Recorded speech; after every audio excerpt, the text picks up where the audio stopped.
आप लोगों ने देखा कि अभी हाल ही में हमारे देश में 18वीं लोकसभा के लिए चुनाव हुए।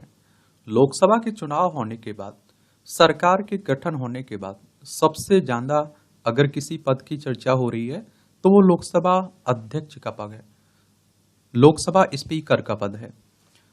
और आखिर लोकसभा अध्यक्ष का पद इतना अहम क्यों है और इसका चुनाव कैसे होता है और इसका काम क्या रहता है, इसी पर हम लोग बात करने वाले हैं और एक सामान्य जानकारी देखने वाले हैं। पहले हमारे देश के अगर लोकसभा अध्यक्ष कौन थे, जीवी मावलंकर साहब थे। और आप देखिए 16वीं लोकसभा में कौन थी, सुमित्रा महाजन थी। और आप देखते हैं कि 17वीं लोकसभा के अध्यक्ष कौन थे, ओम बिरला साहब थे।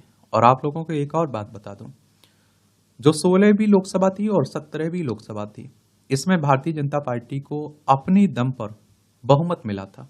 इसलिए आप देखिए उनका आराम से अध्यक्ष, लोकसभा अध्यक्ष बन गया था। लेकिन इस बार आप देखते हैं कि बीजेपी को अपनी दम पर बहुमत नहीं मिला है। इसलिए आप देखते हैं कि उसके गठबंधन के नेताओं से इसे पूछना पड़ रहा है कि हम लोकसभा अध्यक्ष किसे बनाएं। देखिए हमारा प्यारा भारत आपको दिखाई दे रहा है। लोकसभा में 543 सीटें हैं, ये भी आप लोगों को याद रखना चाहिए। बीजेपी सांसद ओम बिरला 17वीं लोकसभा के अध्यक्ष थे, लेकिन पिछली लोकसभा अध्यक्ष का कार्यकाल नई लोकसभा के पहले सत्र तक ही होता है। और इसलिए जब 18वीं लोकसभा की कार्रवाई शुरू होती है तो सबसे पहले प्रोटेम स्पीकर का चुनाव होता है। और प्रोटेम स्पीकर का काम होता है सदस्यों को शपथ दिलाना, और जब तक चुनाव नहीं हो जाता है लोकसभा अध्यक्ष का, तब तक लोकसभा अध्यक्ष के रूप में एक तरह से काम करना। यह प्रभारी अध्यक्ष सांसदों को पद की शपथ दिलाता है और पूर्णकालिक अध्यक्ष नियुक्त होने तक सदन के कामकाज का संचालन करता है। और सदन के सबसे वरिष्ठ सदस्य को प्रोटेम स्पीकर चुना जाता है। लेकिन ऐसा अनिवार्य नहीं है, एक परंपरा बनी हुई है कि सबसे वरिष्ठ जो सदस्य होगा उसे चुना जाएगा। और इस हिसाब से कांग्रेस कार्यकारिणी समिति के सदस्य और केरल के मावेलिक्कारा निर्वाचन क्षेत्र से सांसद कोडी कुन्नील सुरेश का दावा सबसे मजबूत था। और 8वीं बार के सांसद कोडी कुन्नील सुरेश मावेलिक्कारा से चौथी बार चुने गए हैं और सालों के अनुभव के लिहाज से भी सदन में सबसे वरिष्ठ हैं। लेकिन राष्ट्रपति द्रौपदी मुर्मू ने बीजेपी सांसद भर्तृहरि महताब को प्रोटेम स्पीकर यानी कि प्रोटेम अध्यक्ष नियुक्त किया है। इसको लेकर विपक्ष ने आलोचना भी की हुई है। भर्तृहरि महताब 7 बार के सांसद हैं, हालांकि उनकी नियुक्ति पर कांग्रेस ने सवाल भी उठाए हैं। लेकिन महताब ही नए सांसदों को उनके पद की शपथ दिलाएंगे। अब देखिए लोकसभा के अध्यक्ष कैसे चुने जाते हैं, तो संविधान के अनुच्छेद 93 को आप लोग पढ़िए, तो इसके अनुसार लोकसभा अध्यक्ष का चुनाव किया जाता है और सांसद अपने में से 2 सांसदों को सभापति उपसभापति चुनते हैं। यानी कि जो 543 लोकसभा सदस्य हैं ना, इन्हीं में से आप देखते हैं कि एक को लोकसभा अध्यक्ष और एक को लोकसभा का उपाध्यक्ष चुना जाता है, इन्हीं सदस्यों में से। और यही सदस्य चुनाव करते हैं, ये भी याद रखिएगा। सदस्यों को इस लोकसभा अध्यक्ष के चुनाव से एक दिन पहले उम्मीदवारों को समर्थन का नोटिस जमा करना होता है।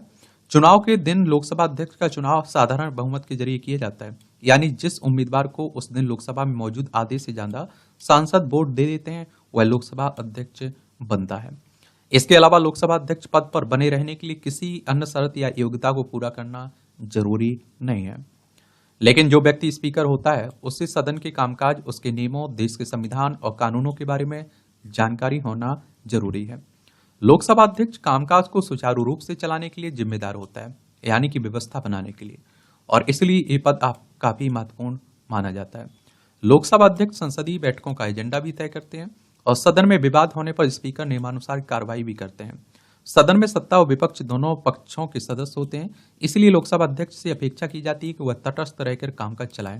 लोकसभा स्पीकर किसी मुद्दे पर अपनी राय घोषित नहीं करते हैं और वे किसी प्रस्ताव पर मतदान में भाग नहीं लेते हैं। लेकिन अगर प्रस्ताव के पक्ष और विपक्ष में बराबर वोट हो तो वे निर्णायक मत देते हैं। निर्णायक मत डालने का उन्हें अधिकार होता है। लोकसभा अध्यक्ष विभिन्न समितियों का गठन करते हैं और इन समितियों का कार्य उसके निर्देशानुसार होता है। महत्वपूर्ण बात यह है कि अगर कोई सदस्य सदन में दुर्व्यवहार करता है तो लोकसभा अध्यक्ष उसे निलंबित भी कर सकते हैं। दिसंबर 2023 में आप देखिए संसद के शीतकालीन सत्र के दौरान लोकसभा में घुसपैठ के मामले में बहस की मांग करने पर दुर्व्यवहार के लिए कुल 141 विपक्षी नेताओं को निलंबित किया गया था। आपने देखा होगा। इनमें से 95 लोगों को लोकसभा से और 46 लोगों को राज्यसभा से निलंबित किया गया था। विपक्ष ने इसे लोकतंत्र का मजाक बताकर इसकी निंदा भी की थी। डिप्टी स्पीकर का पद, तो आमतौर पर सत्तारूढ़ दल के सांसदों को लोकसभा अध्यक्ष नियुक्त किया जाता है, जबकि उपसभापति पति का पद विपक्षी दल को दिया जाता है, विपक्षी दलों को। यानी कि आप देखते हैं कि लोकसभा उपाध्यक्ष का पद, ये परंपरा है, एक तरह से नियम नहीं है इस तरह का कोई। अब तक लोकसभा अध्यक्ष का चुनाव सर्वसम्मति से होता आया है और स्वतंत्र भारत के इतिहास में इस पद के लिए कोई चुनाव नहीं हुआ है। इस बार बीजेपी को पूर्ण बहुमत नहीं मिला है, तो बीजेपी ने तेलुगु देशम पार्टी और जनता दल यूनाइटेड की मदद से एनडीए सरकार बनाई है। इसलिए चर्चा है कि लोकसभा अध्यक्ष का पद बीजेपी अपने पास रखेगी या फिर सहयोगी दलों को देगी। और 16वीं 17वीं लोकसभा में बीजेपी के पास पूर्ण बहुमत था और सुमित्रा महाजन 16वीं लोकसभा की अध्यक्ष थी और AIADMK नेता एम थम्बी दुरई इस लोकसभा के उपाध्यक्ष थे और बीजेपी के ओम बिरला 17वीं लोकसभा के अध्यक्ष थे। लेकिन तब लोकसभा में उपाध्यक्ष का चुनाव नहीं हुआ था, पूरे कार्यकाल तक यह पद खाली भी रहा। इस लोकसभा में डिप्टी स्पीकर पाने के लिए इंडिया अलायंस का आक्रामक रुख भी है और ये भी रहे लोकसभा के अध्यक्ष। लोकसभा में उन सांसदों को भी स्पीकर का पद दिया गया जो पहले सत्ता पक्ष में नहीं थे। 12वीं लोकसभा के अध्यक्ष तेलुगु देशम पार्टी के GMC बालयोगी ने की, जबकि उस समय बीजेपी के अटल बिहारी वाजपेयी प्रधानमंत्री थे। बालयोगी को 13वीं लोकसभा के अध्यक्ष के रूप में भी चुना गया था, लेकिन इसी पद पर रहते हुए उनकी हेलीकॉप्टर दुर्घटना में मौत हो गई थी। उनके बाद आप देखिए शिवसेना सांसद मनोहर जोशी 13वीं लोकसभा के अध्यक्ष रहे। अब तक के इतिहास में MK अयंगर, GS ढिल्लो, बलराम जाखड़ और GMC बालयोगी को लगातार 2 लोकसभा के अध्यक्ष का नियुक्त किया गया है और इनमें से केवल बलराम जाखड़ ने 7वीं और 8वीं लोकसभा के अध्यक्ष के रूप में अपना कार्यकाल पूरा किया।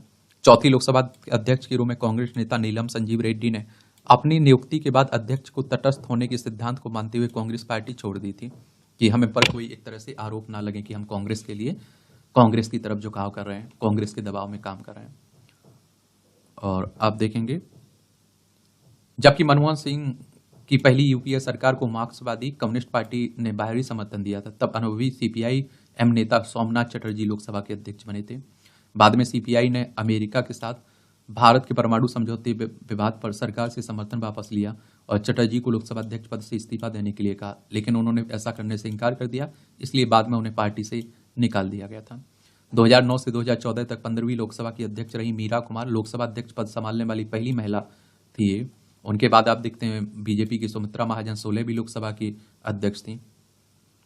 क्या लोकसभा अध्यक्ष को पद से हटाया जा सकता है, ये भी सवाल आता है। तो संविधान के अनुच्छेद 94 सदन को लोकसभा अध्यक्ष को पद से हटाने का अधिकार देता है और लोकसभा अध्यक्ष को 14 दिन की का नोटिस देकर 50% से अधिक प्रभावी बहुमत से पारित प्रस्ताव द्वारा पद से हटाया जा सकता है। प्रभावी बहुमत का मतलब उस दिन लोकसभा में 50% से अधिक सदस्य सांसद मौजूद होते हैं। इसके अलावा लोक प्रतिनिधित्व अधिनियम की धारा 8, 7 और 8 के अनुसार भी लोकसभा अध्यक्ष को हटाया जा सकता है। अगर स्पीकर स्वयं पद छोड़ना चाहे तो वह अपना इस्तीफा किसे उप सभापति को दे सकता है, किसे, याद रखिएगा। यानी कि अगर लोकसभा का अध्यक्ष अपना इस्तीफा देना चाहे तो वो लोकसभा के उपाध्यक्ष को दे सकता है। ठीक है, ये जरूर याद रखिएगा।